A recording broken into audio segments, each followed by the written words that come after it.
პირობა, მაგრამ მინდა გითხრათ, რომ ასეთ სალმხრივად და კონტექსტიდან ამოგლეჯილად ნუსმოთ კითხვას. პენსიონერს გარდა იმისა, რომ პენსია ფულადი სახით ემატება, მუნიციპალურ და სახელმწიფო დონეზე ძალიან ბევრი დივიდენდებია იგივე ჯანდაცვის მიმართულებით სოციალური ჯგუფების ნაწილში და იგივე ტრანსპორტის და ძალიან ბევრი დივიდენდები, რომელიც ერთად ფულადად ფულში რო გადაიყვანო, ბევრად უფრო მეტია, ვიდრე ჩვეულებრივი ამ წუთას განსაზღვრული ფულადი რაოდენობა.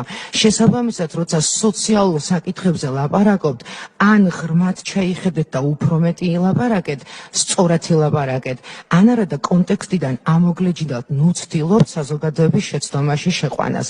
ეს არის არასწორი. კიდევ ერთხელ ვიმეორებ, შორს ვარ იმ აზრისგან, რომ ეს ის პენსიაა, რომელიც უზრუნველი სიბერის გარანტიას იძლევა, მაგრამ იმაშიც დარწმუნებული ვარ აბსოლუტურად, რომ ეს დრო ძალიან მალე დადგებოდა და უფრო ადრე დადგებოდა თქვენი ლიდერის, თქვენი პარტიის და კიდე დანარჩენი მტრების ჯანჯღარი რომ არ ყოფილიყო ამდენი წლის განმავლობაში.